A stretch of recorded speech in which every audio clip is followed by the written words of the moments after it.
कि टल न सकते थे, जंग में अगर अड़ जाते थे, पांव शेरों के भी मैदान से उखड़ जाते थे, हद से सरकश हुआ कोई तो बिगड़ जाते थे, अरे तेग क्या चीज है हम तोप से भी लड़ जाते थे।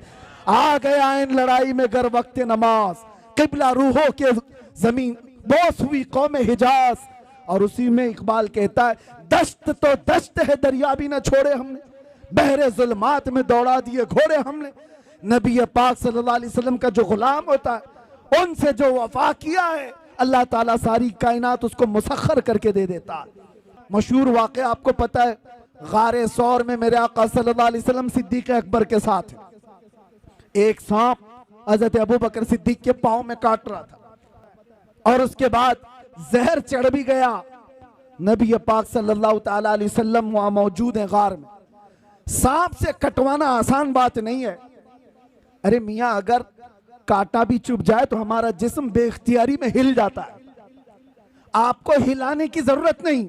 चलते चलते अगर कंकरी चुभ गई तो आप खुद ब खुद हिल जाओगे। आपके अंदर इख्तियार नहीं है कि चाह करके हिलूंगा, नहीं, बेख्तियार हिल जाते हो। कांटा भी चुभे, सांप काट रहा हो, जहर चढ़ रहा हो, लेकिन सिद्दीक़ अकबर के जिस्म में जुम्बिश भी नहीं आती, हरकत भी नहीं आती। वजह क्या है? नबी पाक सल्लल्लाहु अलैहि वसल्लम उनके जानू पर सर रखकर आराम कर रहे हैं। रसूल को राजी रखना है, खलल ना हो। और इधर ये सांप, आप आज भी तहकीक करके मालूम कर लो, सांप का जहर ऐसा है कि आधे घंटे में आदमी मर सकता है। कुछ सांप ऐसे हैं आधे घंटे में आदमी मर सकता है।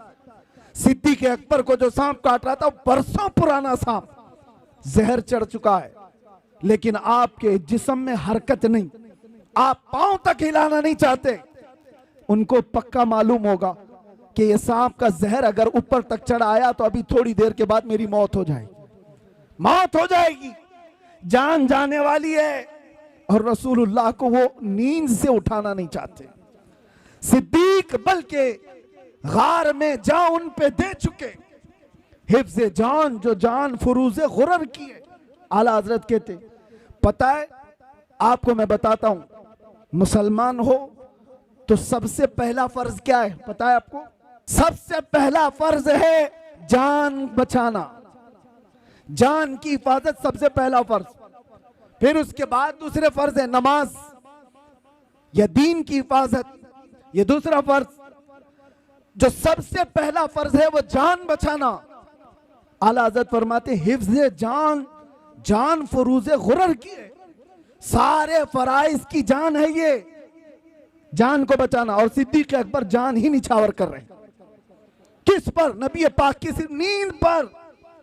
उठाया नहीं, लेकिन बारगाह मुस्तफ़ा सल्लल्लाहु अलैहि वसल्लम में जब कभी कोई खड़ा होता है तो उसे पूरा का पूरा लौटा दिया जाता है।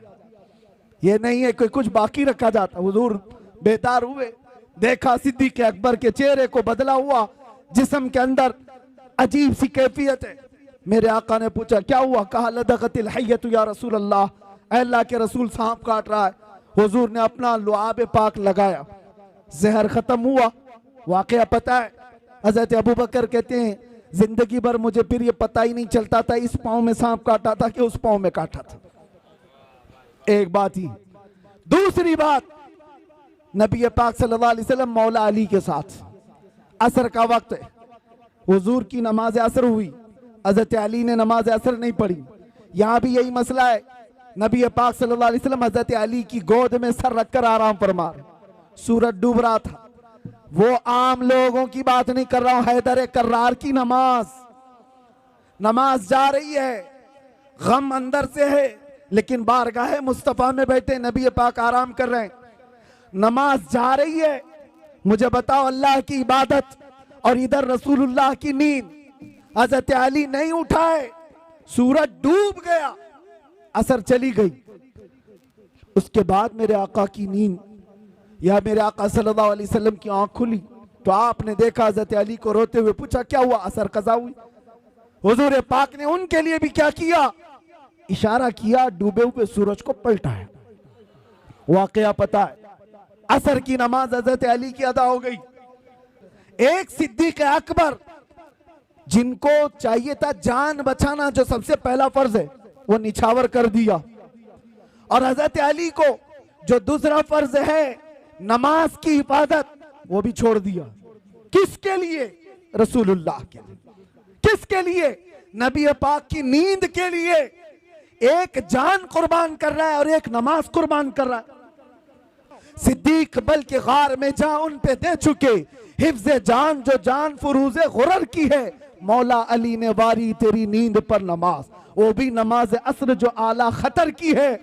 तूने फेर दी उन्हें नमाज, तूने फेर दी उन्हें जान और उनकी नमाज। या रसूल अल्लाह, तूने फेर दी उनकी जान और उन्हें नमाज, पर वो तो कर चुके जो करनी बशर की है। अब क्या साबित होता है? साबित हुआ जुमला फराइज फुरू हैं। जितने फर्ज हैं ये सब ब्रांच हैं। असल और फरा दो चीजें। असल फर्ज है और उसकी जो शाख है उसको फरा कहते हैं। अब आला हज़रत फरमा रहे हैं ये दोनों साहबा सिद्दीक़ अकबर के अमल से, मौला अली के अमल से ये साबित होता है जितने फराइज हैं ये सब ब्रांच हैं, ये सब शाखें हैं। जान बचाना ये भी फर्ज है, नमाज की हिफाजत ये भी फर्ज है, लेकिन ये सारे फुरू हैं। साबित हुआ जुमला फराइज फुरू है। असलुल उसूल बंदगी उस्ताजवर की है। असलुल उसूल बंदगी उस्ताजवर की है। अगर वो राजी ना हुआ तो फिर नमाज किस काम की? अगर वो तुम्हारे साथ ना हो तो जान किस काम की? वो जो न थे तो कुछ न था, वो जो न हो तो, और जान है वो जहान की, जान है तो जहान है। और इकबाल ये फैसला कुन अंदाज में कहता है आबरूए माजना में मुस्तफास्त, हम सब की इज्जत आबरू मुस्तफा के नाम से है। हर चे दरी दुनिया बादे मुस्तफास्त, जो कुछ भी दुनिया में है वो मुस्तफा के बाद है। बस राजी करने पर लगे रहो मेरे मुस्तफा करीम सल्लल्लाहु अलैहि वसल्लम को। अगर वो राजी हो गए तो रहमत परवरदिगार हमारी। ये एक बात और बताता हूं, किस चीज के लिए दौड़ भाग कर रहे हो? सियासत के लिए, हुकूमत के लिए, चलो दौड़ भाग कर रहे हो। एजुकेशन के लिए, सक्सेस के लिए, दुनिया में क्या क्या चीजें सब गिनाओ, मैं बोलता हूं। सियासत चाहिए तुम्हें, क़ियादत चाहिए तुम्हें, एजुकेशन चाहिए, मुकाम बुलंद मर्तबा चाहिए, सब चाहिए। सारी चीजें कहां से मिलेंगी? बताता हूं तुम्हें। हुकूमत, सियासत, ये दुनिया, ये सारी चीजें। इकबाल की बात तो सुनो, कहता है कि मोहम्मद से वफा तूने तो हम तेरे हैं। अरे ये जहां चीज है क्या? लाहो कलम तेरे। तो सियासत और हुकूमत की बात कर रहा है, ये जहां चीज है क्या? हुजूर से वफा करके देख, लाहो कलम तेरे हैं। पता है हुजूर से वफा करने वाला गुलाम एक उमर इब्न खत्ताब, मिस्र से एक कासिद आया था, यह कहता हुआ कि दरियाए नील हर साल सूख जाता है। दरिया आज भी है, वो दरियाए नील हर साल सूख जाता है। और मसरी लोग क्या करते हैं, इजिप्शियन लोग 16 साल की एक नौजवान लड़की को दुल्हन बनाकर जुलूस निकालते हैं और उसको ज़बह करते हैं, दरिया में डालते हैं, फिर पानी ऊपर आ जाता है। हर साल बलि चलानी पड़ती थी। लेकिन जब इस्लाम आया तो वहां पर मौजूद सहाबी ने यह लिख करके भेजा, अमीरुल मोमिनीन अब की बार क्या किया जाए? हम क्या किसी लड़की को ज़बह करने की इजाजत देंगे? मौला उमर इब्न खत्ताब ने कहा नहीं, हरगिज नहीं। एक खत लिखा, उनको भी जवाब में लिखा, और एक खत लिखा दरियाए नील के नाम पर। आज तक दुनिया में देखा है आपने किसी को कि कोई दरिया को भी खत लिख रहा हो? कोई दरिया को भी खत लिख रहा हो? दरिया के नाम पर लिखते हैं उमर इब्न खत्ताब, ऐ दरियाए नील, उमर इब्न खत्ताब रसूलुल्लाह का गुलाम तुझसे कहता है अगर तू अपनी मर्जी से चलता है तो हमें तेरी कोई हाजत नहीं, और अगर अल्लाह के हुक्म से चलता है तो उमर का हुक्म है कि अभी चल पड़ा। खत लिखा, सहाबी रसूल को भेज दिया। एक खत उनके नाम था, एक खत दरियाए नील के नाम पर था, और हजरत उमर का हुक्म था जो मेरा खत दरियाए नील के नाम पर है वो दरिया में डाल दो। सुनो, जब ये खत पहुंचा, गवर्नर मिस्र ने अपना खत अपने पास रखा, दरिया का खत ले जाकर दरियाए नील में डाला जो सूख गया था। तारीख निगार बताते हैं खत जैसे ही पड़ा 16 गज पानी ऊपर मौजे मारता हुआ आ गया था। किसकी हुक्मरानी है? नबी का जो हो गया हर चीज उसके कदमों के नीचे ला दी जाती है। इसी को कहा है इकबाल ने कि टल न सकते थे जंग में अगर अड़ जाते थे, पांव शेरों के भी मैदान से उखड़ जाते थे, हक से सरकश हुआ कोई तो बिगड़ जाते थे, अरे तेग क्या चीज हम तोप से भी लड़ जाते थे। आ गया इन लड़ाई में गर वक्त नमाज, किबला रूहों के जमीन बोस हुई कौम हिजाज। और उसी में इकबाल कहता है दश्त तो दश्त है दरिया भी न छोड़े हमने, बहरे जुल्मात में दौड़ा दिए घोड़े हमने। नबी पाक सल्लल्लाहु अलैहि वसल्लम का जो गुलाम होता है उनसे जो वफा किया है अल्लाह ताला सारी कायनात उसको मुसख्खर करके दे देता है। वो तो सिर्फ दरिया की एक मिसाल मैंने दी, दरिया की एक मिसाल दी। सहाबा कराम के ऐसे ऐसे वाकयात। हजरत सफीना एक जंगल में रास्ता भटक गए थे, मदीने के करीब एक जंगल में रास्ता भटक गए।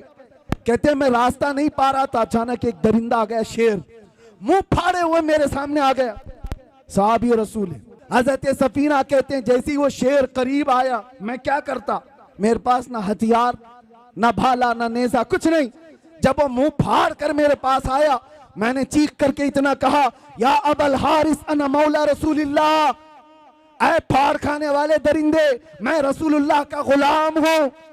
हजरत सफीना कहते हैं वो शेर सर झुकाकर मेरे तलवे चाटने लगा और दुम हिलाता हिलाता रास्ता दिखाता दिखाता मुझे मदीने तक छोड़कर गया। उनके जो हो जाओ कायनात उसकी तरफ है। इसीलिए कुरान क्या कहता है, अल्लाह व रसूलुहु अहक्कु अन युर्दू, अल्लाह और उसके रसूल इस बात के ज्यादा हकदार हैं उन्हें राजी किया जाए। ये जितनों को राजी करने के लिए तुम पापड़ बेलते रहते हो, झंडे लगाकर अपने गलों में पट्टे डालकर इसके उसके नारे लगा लगा कर, होता क्या है सियासी लोग तुम्हें लॉलीपॉप तो दे सकते हैं बाकी कुछ नहीं। और क्या है इनके पास, इधर से धक्का मारा उधर पहुंचा, उधर से धक्का मारा इधर पहुंचा, और इनके खुद के 5 साल के ठिकाने नहीं। जिनके 5 साल के ठिकाने नहीं उनसे तुम अपनी आबरूएं वाबस्ता किए हो, अपनी उम्मीदें वाबस्ता किए हो। और जो सुल्तान और बादशाह क़यामत तक का है उसके दरबार की तरफ हाथ क्यों नहीं उठाते? उसके दरबार की तरफ उठाओ। इसीलिए मारहरा का अजीम कलंदर अपने दौर में हुजूर सैयदुल उलमा जब वो दौरे करते थे, उनका भी एक वक्त था जब हुकूमत भी कांप रही थी उनकी जुबान से निकलने वाले अल्फाज और हजारों के मजमे में उनका असर देखकर। और उस जमाने में हुकूमत एक डिक्टेटरशिप की तरह थी। लेडी प्राइम मिनिस्टर उनकी तरफ से सुना गया कि कहा गया मियां सैयद मियां आप राज्यसभा की कुर्सी ले लीजिए, आप भी पार्लियामेंट के मेंबर बन जाइए। तो आप सैयद मियां रहमतुल्लाह अलैह ने फरमाया था जिसके पास आयतल कुर्सी हो उसे तेरी कुर्सी की जरूरत नहीं। और एक बात, उसी मर्दे कलंदर का ये नारा जो मेरा टॉपिक है, उसी मर्दे कलंदर का ये नारा देखा होगा दुनिया में ये लोग किसको किसको राजी करने के लिए भागते रहते हैं, अपनी जिंदगियां बर्बाद किए। 40-40 साल जिन्होंने नौकरी की आज उनकी हालत क्या है, जेलों में बंद पड़े हुए हैं, उनको पूछने वाला कोई नहीं। और झंडे उठाकर घूमते थे और आज जेलों में बंद पड़े हो। मैं नहीं कहता कि जेल में किसी कसूर की वजह से गए हो कि नहीं गए हो, लेकिन काश मुस्तफा के नाम पर गए होते तो दुनिया का हर चप्पा तुम्हारे लिए दुआ कर रहा होता। तुम तो किसी पार्टी की नौकरी करके गए, किसी पार्टी की नौकरी करते गए, अपनी जिंदगी के बेश बहा वक्त किसी की धोती उठाने में, किसी की साड़ी उठाने में। इनका हाल यही है, इनके साथ बैठा इनको राजी किया, उनके साथ बैठा उनको राजी किया, इलेक्शन में इसकी सीट ज्यादा आ गई दर बदल लिया। ये सब करने वालों के अंजाम क्या होते हैं। इसीलिए सैयद मियां का ये नारा सुनो, ये सारे हालात देखकर मारे राम मुतहरा के मर्द कलंदर का ये नारा था, किसी की जय विजय क्यों पुकारें, क्या गरज हमको, हमें काफी है सैयद अपना नारा या रसूल अल्लाह।